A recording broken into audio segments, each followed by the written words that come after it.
So things have not been going great with my routine, as I mentioned in a previous video.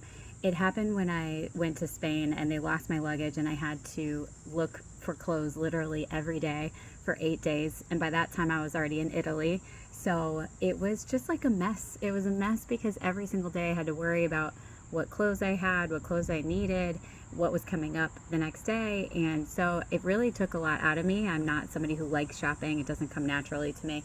And it was just hard. I know that sounds weird because it was just something that needed to be done, but it was hard. And then once I got to Italy, I started having all these stomach problems from the first day that I got there. And my family kept feeding me amazing food, which I loved, but at the same time, it was completely destroying my stomach.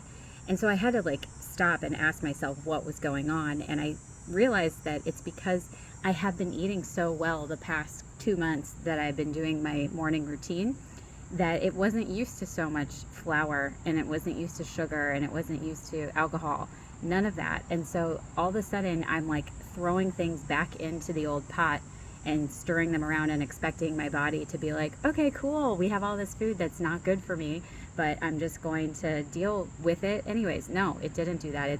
It's completely revolted. It's still revolting. Today's 10 days after I had that first day in Italy, and my stomach is still hurting. The thing is our bodies like things that are good for them, and they don't like things that are not good. So it's going to give signals to us because it's that intelligent of a machine that it will let you know. So when you say, when you have a stomach ache, it's probably because of something you ate either that day or the day before, that your body was like, no, this is crappy food. What are you doing? Why are you giving this to me? And instead we just complain about the stomach ache, but we don't even think about the actual cause of us putting something into our mouths that then our body is basically not digesting and saying, get this out of here. It's like, if we just stop and think about the machine factor of it, of how intelligent our body is, it's amazing. We don't even have to know if something's good for us for our body to then just tell us if that was a good idea or not. And so then it all comes down to us. It comes down to what we're choosing to do with the food that's in front of us. And my case is no different, and I'm no saint either. I'm in this fight with myself, and that's why I'm posting about my whole journey, because it's just that, it's a journey. It's not like an overnight thing where I'm like, okay, I'm never going to have pasta again, or I'm never going to have pizza again. I hadn't had it in a really long time, and then when I did in Italy, what happened? I'm completely destroyed. It's my body telling me that. It's not even that I need some scientific evidence to know what it was that happened to me. And so then it comes down to my decision of what I want to do with that information in the future. If I want to keep suffering, I can eat the pizza or the pasta or the pesto or the gelato or whatever the thing is. But if I don't want to suffer, then I can eat other things that my body actually doesn't revolt against me when I eat them. That's one topic, is the eating. The next topic is the exercise. What happened when I went to Spain, because I got thrown into this thing where I had one day to find all of this stuff to replace the outfit that I was going to wear to my friend's wedding, I had to focus on that. And so even though my original intention was to find a gym and do my normal routine and read and write and meditate, none of that happened because I didn't have time. And so I was so burnt out by the end of the day. I ended up, as you probably saw, crying in Zara because I left my clothes there and then somebody took them. I was that out of it that I left my actual clothes at the cash register. That's how tired and spent I was by that point.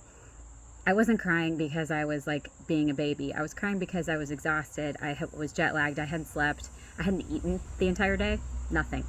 And so my body was just on overdrive, and I did what I could with the kind of energy that I had left. So I didn't have time to exercise, and that threw me into this loop the subsequent days where I had to go shopping every day in my free time. I had meetings with friends, I had time that I was meeting up with them, and it was 103 degrees. So there were factors that were kind of outside of my control, and then seeing the friends was inside of my control, which was something I wanted to do because I was on vacation.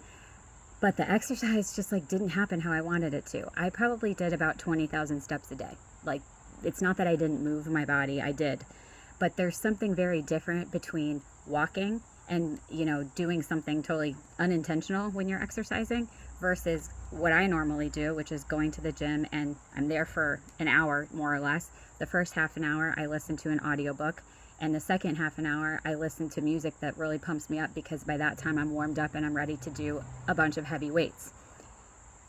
Well, I didn't do that. Like, the intentionality behind the workouts, or the walking in this case in Spain, just wasn't there. And so what did that do? It completely took me out of whack for the routine that I had built up over the previous 2 months. I'm not saying this to shame myself, because I don't feel bad about it. It's not like I'm like getting mad at myself. I'm just explaining what happened and like what it was and why my routine just went by the wayside. And like, now I understand how easy it is for the routine to get completely screwed up if I'm not intentional about it. And even when I am intentional, there are things in life that come up that I just didn't foresee, because they were things that were out of my control, like the missing luggage. That was hugely distracting. Like, I can't stress that enough, not having my stuff with me and just being uncomfortable and buying all new clothes. It was just, again, it was a lot. So I had this like outside thing that was happening. So even though I went into it with the intention of wanting to work out every day, it didn't happen. And then by the time I got to Italy, my stomach aches started happening, and I felt terrible the entire time that I was in Italy for those 5 days. I just felt awful. At one point, I was walking around Rome by myself, and I actually had to sit down at a restaurant just to order like a water with lemon, because I was starting to not be able to see straight. And that happens when you're extremely dehydrated. I was like disoriented. I know my way around Rome pretty well, and I was disoriented, like couldn't remember what street to take to walk home. That was like not okay. That was a scary kind of thing that was happening to me, and I recognized that I needed to stop, drop, and go home and drink a bunch of Gatorade, which is what I ended up doing. But you know, like when you're not feeling well because your body is in this like place where it isn't liking what you're putting into it, it isn't liking that you're not exercising, etc. My phone got too hot yesterday and totally just shut down when I was in the middle of my spiel. But basically, the gist is that I have kept up with my routine now that I'm back home. I started up again because I have the ability to use the gym at my house. So I'm not going to let it stop me. I'm not going to let just the fact that I was in Italy eating what I wanted to eat and seeing who I wanted to see be the thing that stops me from my ultimate goal, which is to be working out, reading, writing, exercising every day.